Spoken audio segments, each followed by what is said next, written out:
What's going on, Cubs fans? Welcome to Cubs on Tap. It is me, Joey. Yeah, Joey knows nothing, Joey Ricotta. I'm joined by the man himself, Juice on Tap, at Juice on Tap. And we are without our boy Ron Luce at Luce on Tap, but he's got other things going on. He ran solo yesterday. We thank him for that because we need some nights off, and he needs some nights off. So we are there today. We are here today to provide that to him. So, Juice, the Cubs lost 3-1 tonight against the Arizona Diamondbacks, game one of the 4-game set. It was Marcus Stroman's return to action, first game since May 1st. How are you doing? And initial thoughts about this game? Doing good. This is a total change in pace from the last show me and you were on, where we had so much great to talk about. Now we're talking about a Cubs loss, and a loss that it's a game that really wasn't much that went on in it, right? I mean, it was your typical probably forget about it next week game that we won't remember much from it. But Hughes is still, dirty. And we saw some things tonight, right? Like Str0's looked okay, made a couple mistakes, but with that said, anytime you're going against a guy like Gallen, it's just tough because you almost can talk about, 6 innings worth of, 1 to no runs, because that's just what he's been over the course of his last 7-8 starts. So, yeah, they got into the bullpen pretty early, and then they just weren't able to capitalize, which they got a lot of bad bounces tonight too. Felt like baseball gods were not shining down on them. The line drive up the middle, and then it went right to first base or whatever that was, and then the booted ball at second that ended up, going right to second base. And yeah, it just wasn't their night. And baseball seems to be like this. And we'll just try to get them tomorrow, win 2 in a row, and still win a series. This is a 4-game set, right? 4-game set. Yep. 4-game set. So try to win 3 in a row and win a series. Yeah, like you said, different vibes tonight. We were very animated and very pumped up after the show that we all did together. The 3 of us were on the mics and talking about that Christopher Morel game. He obviously lit the place up. He did steal his first base tonight, which was cool to see.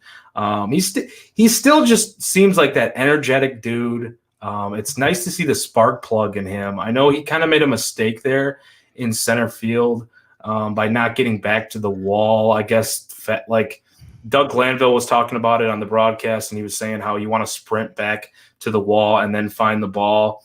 And that makes a lot of sense, because I remember doing training drills in high school where, you kind of slide your foot back, you take your sprint back, they throw the ball in the air, you turn, you find a spot, get to a spot, turn, and then you find the ball and then you grab it. It's tough, though. Anytime you're a rookie playing at Wrigley Field, playing the outfield at Wrigley is never easy. I don't know from experience, but from everything I've seen and heard over the years from different players, finding the wall, you got the brick behind the ivy. I'm sure he was told it's tough to find. It's tough to play that wall, and you don't want to crunch right into it running full speed. He's a guy that, as he showed tonight, with the speed of the stolen base, he's a guy that has some speed. So if you're going to go full force Aaron Rowan style into the wall, I don't think that's a great idea. But there were positives, though, Juice. Like you said, we're talking about a loss here, second loss in a row, first game of the series, and that's tough. But you do have 3 more games against these Dbacks, and Stroman, like we said, first game since May 1st, and the first 9 guys, he retired the first 9 guys. So it's you can't really be too upset that he misses his spots a few times. I mean, that comes with more pitching if you haven't pitched for a while. Yeah, I think JD kind of put it, the best as we're kind of watching him for the rest of the season, talking about keeping the ball low and on the ground, because that's what, Marcus Stroman does. It's what makes Marcus Stroman Marcus Stroman. Gets easy outs. He's able to field his position. And, kind of keeps his pitch count down that way. When he needs a strikeout, he has the stuff to strike you out. But he's realistically, he likes to keep the ball on the ground, keep it out of the air. And like you said, I think I attribute a lot to his problem during tonight to missing his spots because of rust. Not being out there as often. not having a feel for the baseball, not having the feel for Wrigley Field. I think we're forgetting too that like in the first year, it's very difficult to get accustomed to pitching somewhere, and he's doing that. With limited amount of starts as well due to his injury and all that. He's still adjusting to sight lines, to a different catcher, to a lot of things around the team that he's kind of struggled out of the gate, and I'm not worried about him. I know you're not worried about him either. But with that said, we forget there's a lot of new things for Marcus Stroman this year. And couple that with some injury and some bad luck, and that's why he's kind of struggled out the gate. But with that said, JD, like I said, summed it up great. Keep the ball on the ground. I think he did that, like you said, a lot in the first three innings of that game. Ran into some trouble, and the Cubs defense too kind of put a little bit more on that, not hitting the cutoff man, letting the Diamondbacks take extra bases. I thought like tonight is a good rewind for David Ross to show his team and say, hey, we got to make the simple plays, because it's a totally different ball game if it's 2-1 opposed to 3-1 with Gallen on the mound, right? Like every at bat means more when it's that close. 2 runs almost seem like 4-5 when you have a guy like that out there. But one run is a booted ball somewhere, somebody taking an extra base, and that's just kind of to sum up tonight. Like it just didn't come together for the Cubs, and that's okay. You're gonna have nights like that over a course of 162, but there's still a lot to point at tonight as success, and then not even just in the Cubs in general. Anytime that a prospect like Caleb Killian has a day like he did today, oh boy, makes your general manager and president talk about him before a game, like that's something special. And that kid's going out every start in AAA down there and showing you that he's special. And I know this wasn't like on our agenda to talk about, but it's just to go into all these Cub prospects that we've kind of talked about over the course of the guys who are on the roster, like Morel and Hughes and Ethan Roberts for a little bit. It's good to see that, like we talked about, the bread was served, a couple nights ago. Now, you're going to start to get some of these entrees. You're going to start to get guys like Caleb Killian and hopefully Brendan Davis when he's healthy and back and back to mashing the ball down in Iowa, who come up and contribute. And this Cubs team can slowly form. Until then, we're going to have nights like tonight where a good pitcher takes the mound for the other team and just shuts you down. And you can't do anything against their bullpen, and it just doesn't work out. But with that said, man, I think tonight, while they lost, still a lot to pull from. There's a lot to pull from. I'm so happy that you brought up Caleb Killian, because that was a huge topic on Twitter today as everybody was freaking out over the performance he had. Ron has a great article up right now at ontapsportsnet.com if you want to check that out. He talked about his pitch mix today and how everything was working, posting career highs today. I mean, he has been legit all season, Caleb Killian, and it's only a matter of time, man, before we see him at the big league level, before we see a lot of these guys. You talk about the appetizers that we've been getting, and we're going to start getting into the main courses. Caleb Killian is a guy who I would consider, and I think you would and Ron would, a main course type of guy. If he gets to the big league level sooner rather than later, we could see, I mean, who knows if he can continue this dominance at the big league level this year, but at least it'll be good to see him there. And, getting Stroman back tonight, it's great, right? I mean, yeah, you lost the game 3-1. There were situations where you should have probably taken advantage. You had guys with the bases loaded at one point for Ian Happ with 2 outs in the 5th inning. He didn't come through. He grounded out to second base. Still had a pretty decent at bat, though. Then you had in the 8th inning, who I'm thinking, hey, my fly the W pick, perfect time. Patrick Wisdom up to bat, 2 outs, 2nd and 3rd, right? 8th inning, let's take advantage. Nope, wasn't going to happen. I couldn't break the Patrick Wisdom slump as it is right now is what it looks like. So it's been really rough. But, this is just where this team's at, right? We've got guys in positions and at spots on the diamond that might not be here, as we've said on previous shows, might not be here when it's time to really get down to business and time to compete. But, you only take away some of the positives from outings like this and games like this where, hey, Morel had some good at-bats in there too. You had I know Rivas, he probably would have liked to take advantage of that last mistake by Melanson at the end. It was a breaking ball. It looked like it got a lot of the plate, and Alfonso Rivas probably would have liked to take advantage of that. But you can only ask for so much as guys are they're still going through the growing pains. I mean, that's what we've talked about. They are still going through the growing pains. It's going to happen. You're going to have games like this.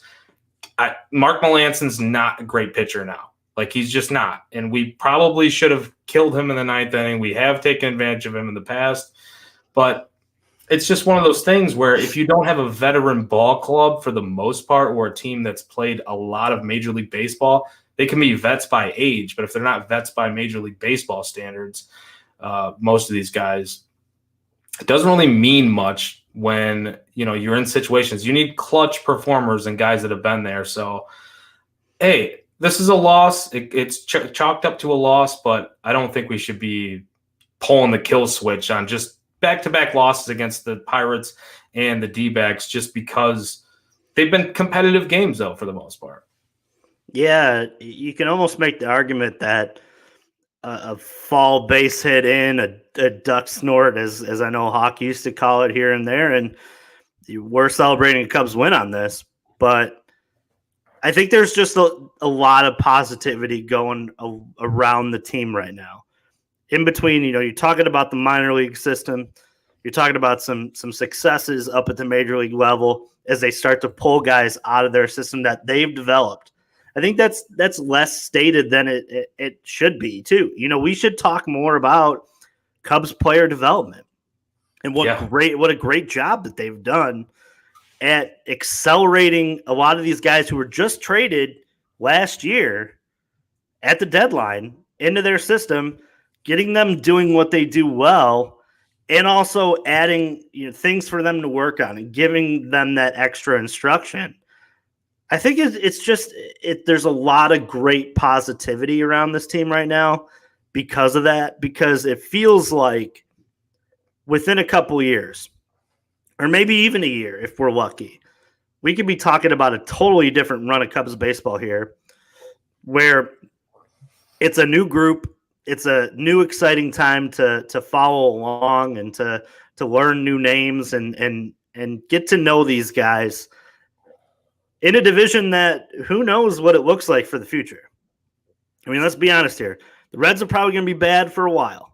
The Pirates haven't seemed to really figure it out, and when they do figure it out, they have very short runs and spurts where they contend. They have a couple years where they're good, and then it's back to the cellar. The Cardinals, they've lost a lot of their player development to other teams, and it's kind of showed. They've been very average. It seems like they're not pulling up, Tommy Edmonds as often as they were. They're still very loaded at their farm system, but it's going to be on player development to develop those guys. And I know for a fact they've lost a decent amount of those guys to other baseball teams. And the Brewers, who seem to just survive on, the starting pitching that they've had for a long time. But those guys are going to be up on contract as well eventually. And who knows who they're going to be able to bring back with the large Christian Yelich contract that they have on their books too. That looks a lot better this year, but it may cost you one of those prime arms that you have out there in your rotation that you're going to have to find a way to replace them.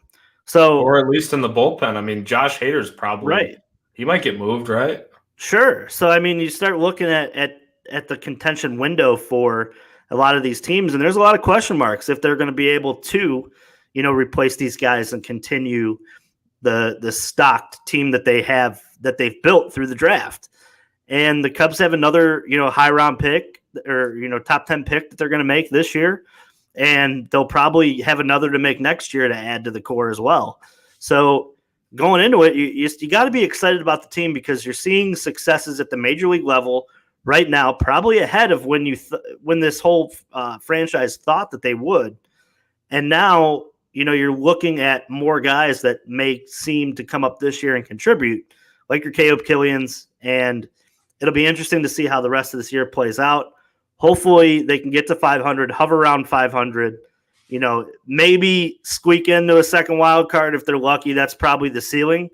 But I'd be happy with an around 500 year. You get to see some Brennan Davis. You get to see some Caleb Killian and some Christopher Morel and, some Brandon Hughes. And you start to kind of build this thing out and just kind of see what guys are going to stick for the future. And I think that that's a successful season. And with that, it's going to be nights like tonight where, like you said, a young ball club isn't able to cash in, and some guys who are maybe, as I call them, the 4A guys who probably play at the major league level, but they're too good for the AAA.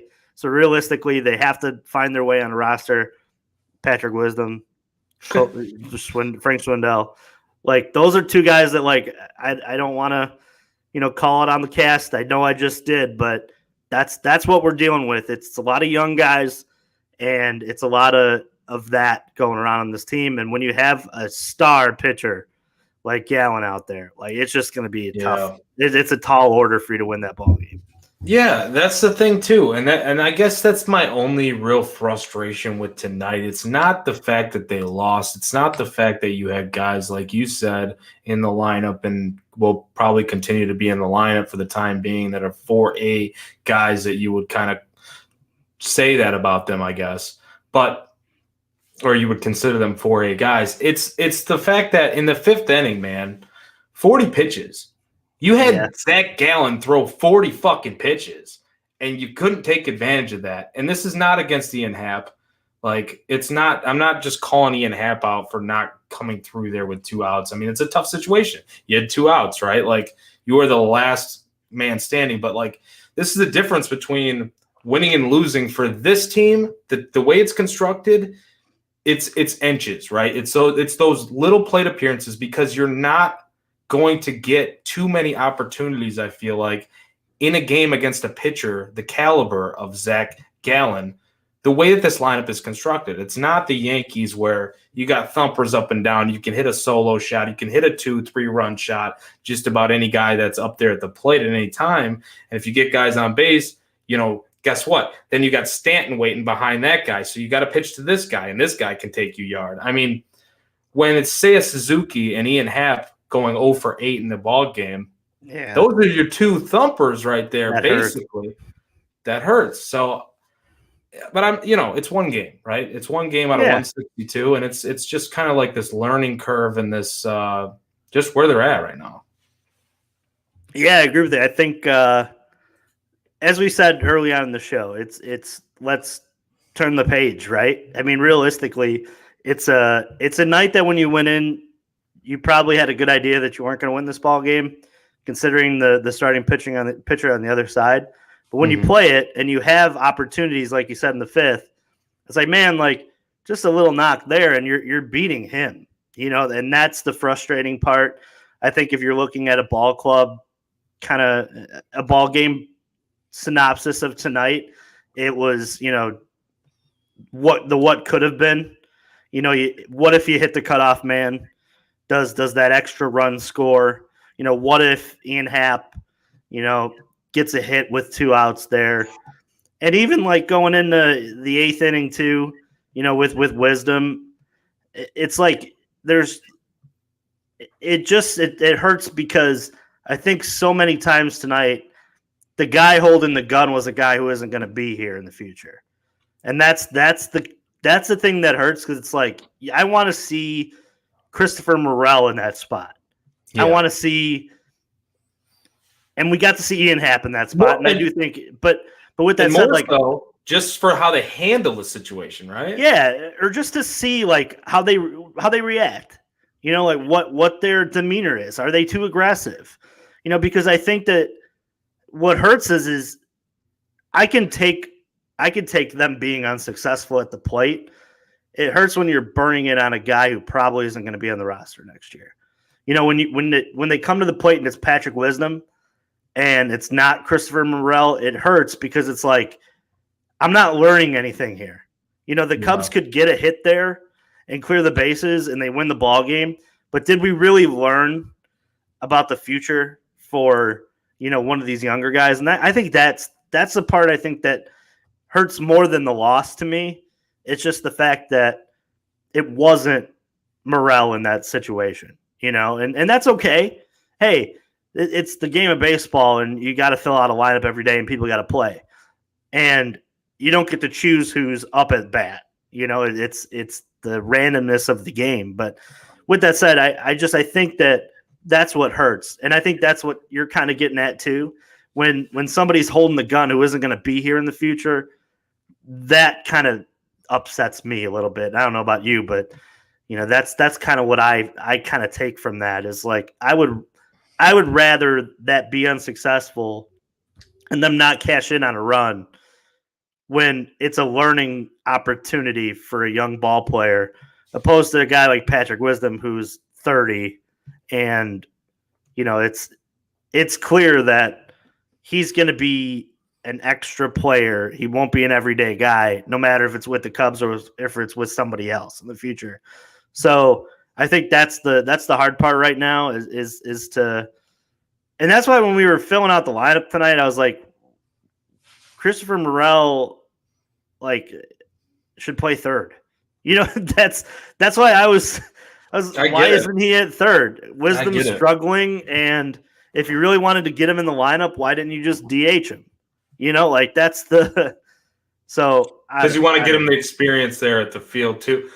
My only counterpoint to that would be I think he's the type of guy that they want to see him play all these different positions. Like he's the type of guy that they want to see him play third, second, center. You know what I mean? So that's fair. And I wouldn't say I like the fact that Wisdom was in the lineup, but I actually kind of thought, you know, maybe I'm a dummy for thinking this, but I was thinking maybe the hunger being like feeling the pressure a little bit because a guy like Morel is coming up here and having success, had a huge opening night, right? He's showing this electricity, bringing this energy to the clubhouse.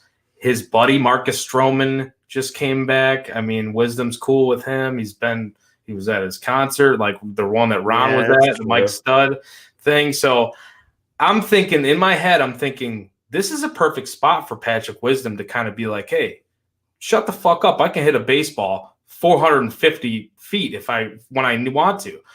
But, you know, the strikeouts, as you talked about, and, you know, we've been talking about on this show for past episodes and stuff, I don't know if he's a guy that's going to be here long term. I'm not sure because eventually you just have so much talent at the minor league level, and you have so many guys that you have some guys that have similar profiles to Wisdom as far as like their swing and miss stuff. Like Morel's a guy that will swing and miss a little bit. He's had good at bats, and he's shown that he has the power, but he will swing and miss time to time.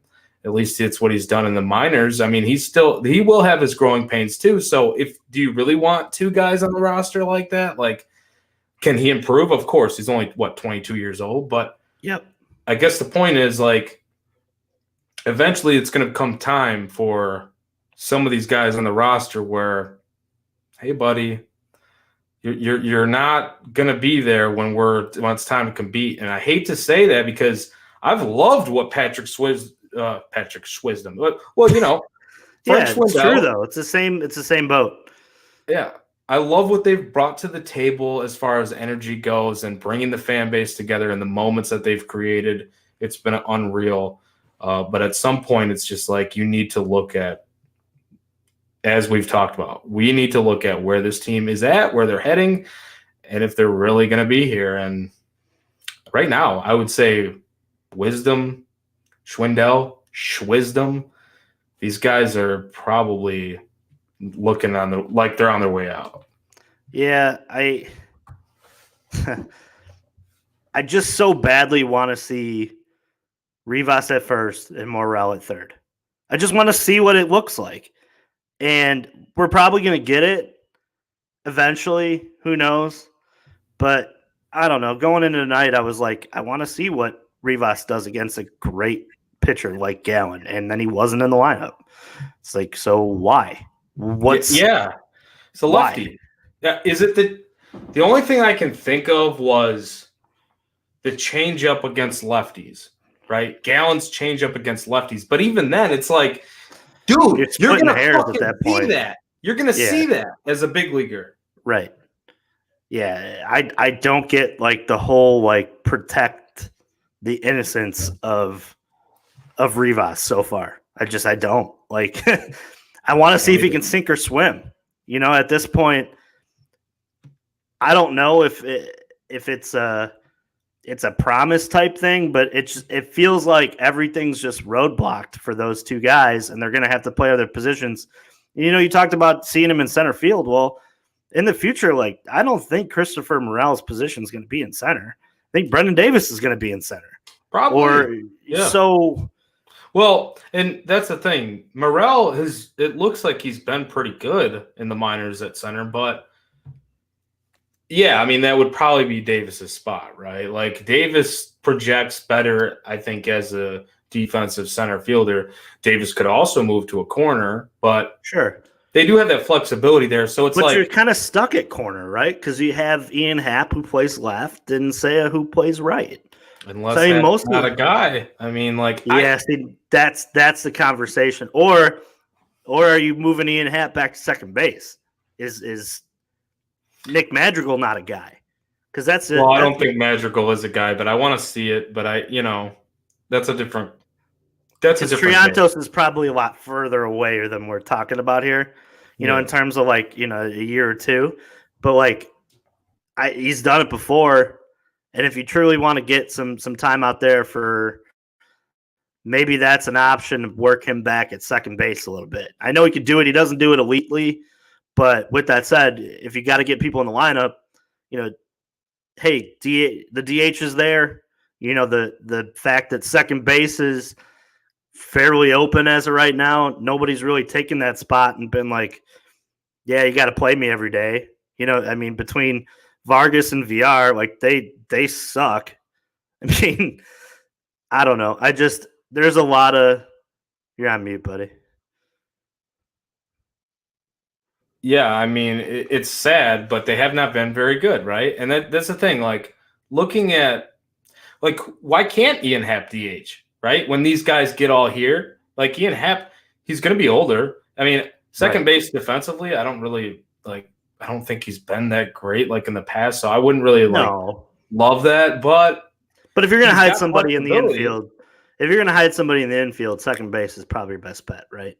Shit, they've been trying to hide fucking VR and Vargas and whoever over there, Descalzo. Like, over the years, we've been hiding anyone that sucks at second base. Like, it feels like. So yeah, not to say that Happ sucks. His offense is obviously better than anyone. Defensively, and that's kind of what I was saying. Like, defensively, you can get by with. I mean, Dan Uggla did it for how long, right? I mean, he was a terrible second baseman. Oh man. But I mean, that's what I'm saying. Like, I don't know. I love the way that the flexibility with the roster is right now, because it is interesting to sit and watch them run a new lineup with new positions almost every night. I think that is a huge, asset for David Ross when he's filling out the lineup card. No doubt, man. Like, that's the thing that I said going into the season in my preseason article, the projection preview. I said the one thing I'm looking forward to the most this season was guessing the lineup every day and seeing how many different variations of the lineup there would be. Like, and that's still true today. Like, every day before the lineup card actually comes out, I'm like, what's he doing? What's Ross doing? What's in his head? What is he thinking about this matchup? Who does he want to see where? Like, that stuff's still relevant here. And yeah, it's cool to see. Like, that's why I have no real complaints, especially about a night like tonight. It's like, cool. You guys lost. Hey, they lost. Yeah. Happens.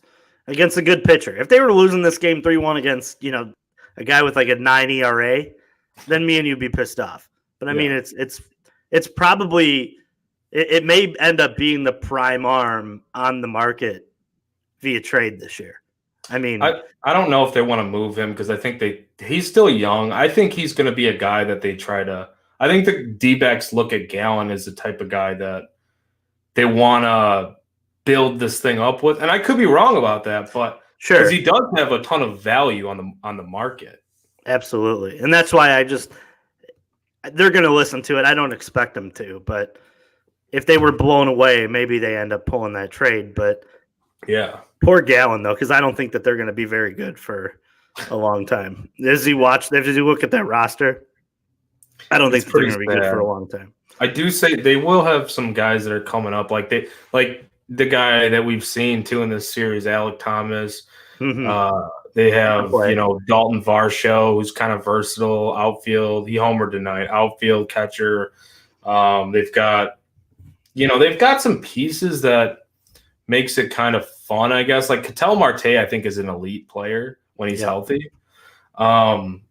Seth Beer, I was higher on coming into the season, but he was like in a super funk. Like you talk Patrick Wisdom funks, this guy was like way off the deep end as compared to Patrick Wisdom. So they had to send him back down to the minor leagues. But I don't think they're not like Cincinnati Reds level right now, even though the Reds. No, and that's not what I was saying either. I think their system is a little bit even better than the D-backs actually. But no, I agree with you though. Like looking at this roster right now, like they might want to they still are selling. Like I think they're still in sell mode. You look at the rest of that division; they've got to compete with some tough teams in the NL West, and that's why they're a team that you can take advantage of if you're the Cubs, because you're in a similar situation as the D-backs. Like you guys are kind of. You look at the rest of this just National League as a whole. There are some elite teams in the National League, and then there are your teams that are like borderline good. And then your teams that are just downright awful. And the Cubs and D-backs are kind of like the borderline good. Like the D-backs they played some good baseball early on in this season, but against the Cubs have pretty much had their number until tonight. But so that's what's making it interesting. I guess we might as well just look ahead, Juice, as we're on the topic. Yeah, real quick, just the last kind of thoughts for the whole like. I don't know if you saw this at bat. We were talking about Ketel Marte, but did you see how uncomfortable he looked against Hughes with that slider? Oh my God, dude! His first swing, when he took that first swing, and then it looked like he turned towards the dugout, the Cubs dugout, shook his head like, "Whoa!" Like because that slider, it almost hit him, and he still swung at it. Nasty, absolutely nasty. Brandon Hughes, man. Brandon Hughes, he's 3 1/3 innings now with 7 strikeouts and no hits allowed, I believe. Dude, and that slider is gross. It's nasty. It's absolutely gross. Like you made a yeah. Like, I'm sorry. Go ahead with the. No, you made an. I was just gonna say you made an all-star Marte. Like look baffled at the plate. Like that's like feather in the cap moments. Like Marte is a very very good player. And a righty, and you're running that slider up and in, and he's swinging at it when it's almost hitting him because it's just sliding in like that.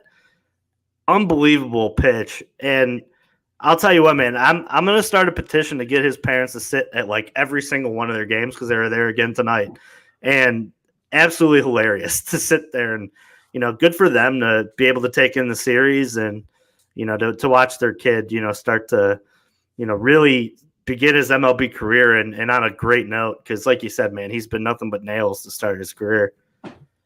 No doubt. I mean, that's the thing. Like, looking at these guys, this bullpen as a whole, and we talk about it just about every episode at this point, the bullpen is the strength of the team. There's no ifs, ands, or buts about it at this point.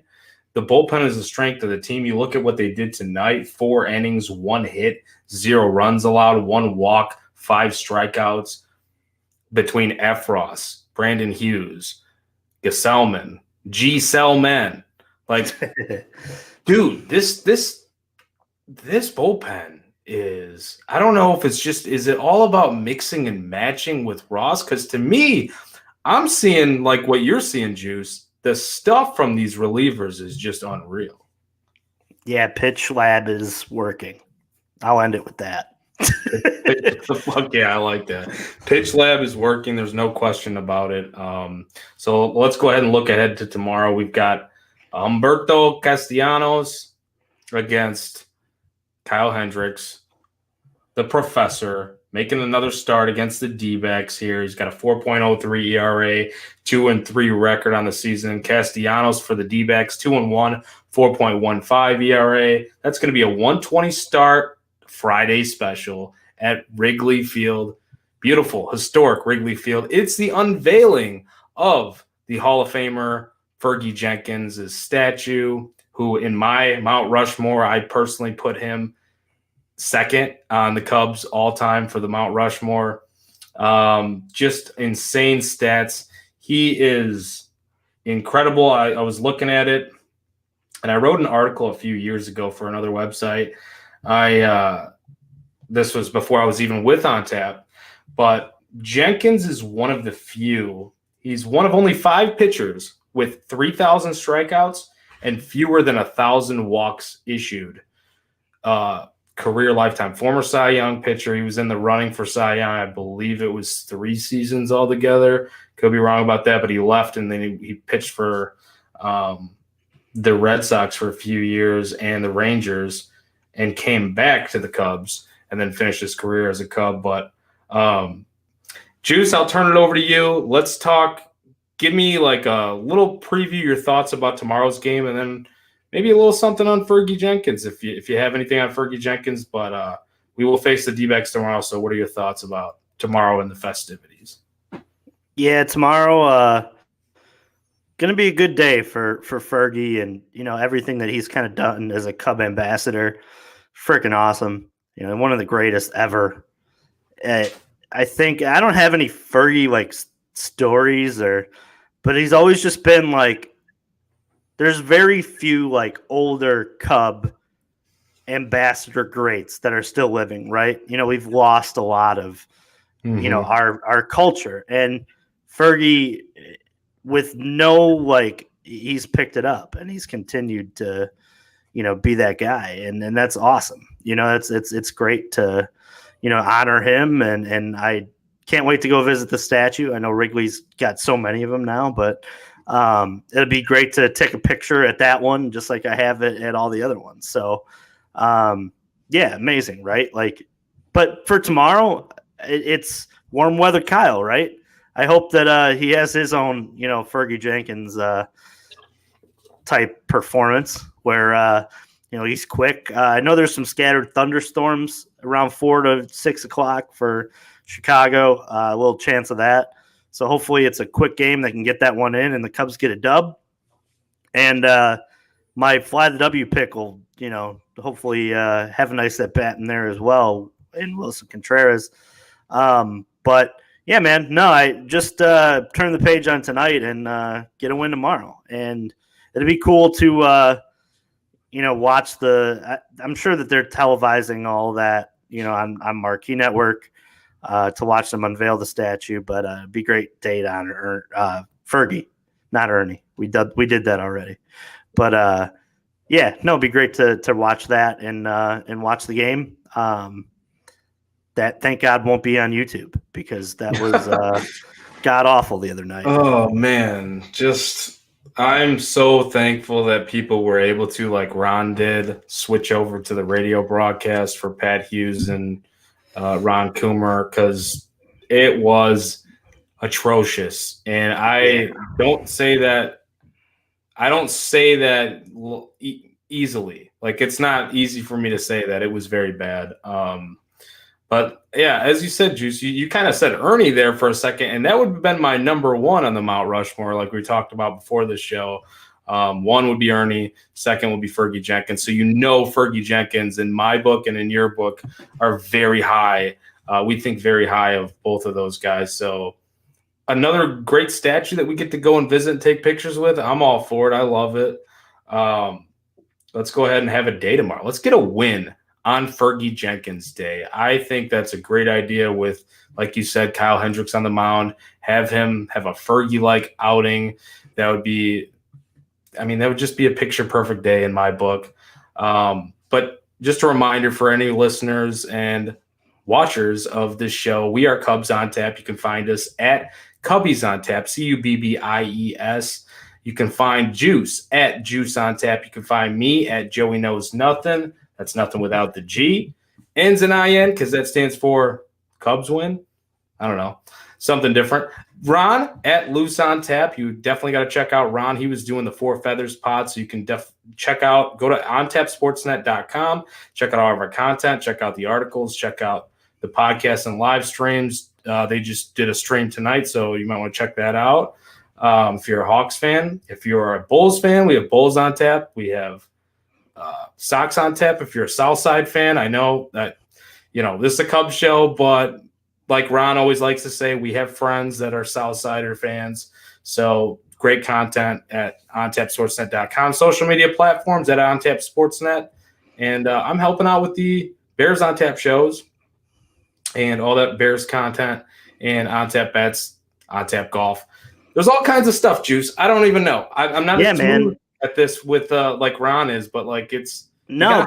Go ahead. I'm going to add in. Go ahead and make sure that you're listening to On Tap Bets and then going to Bet Rivers and using our code On Tap Sports, or I think On Tap. It's just On Tap. They will match up to $200. Make sure that you guys are going over and using that. It's free money. And Joey just did a show with the On Tap golf guy, Jack Bushman, who went through all of the betting you need to do for the PGA Championship. Make sure you're going over there using some of that money to bet on hopefully Rory McIlroy winning, because that's where my money lays right now. But with that said, make sure you're heading over there and using our code on tap for the free money, because you need that. Free money is great. We love free money over here. Absolutely. Every time I will take free money. Thank you, Juice, for helping me out with that. And guys, if you have any final thoughts, Juice, spew them out. Otherwise, let's get out of here the only way that we know how. Fuck the Cardinals. Those are always the greatest final thoughts. And go Cubbies.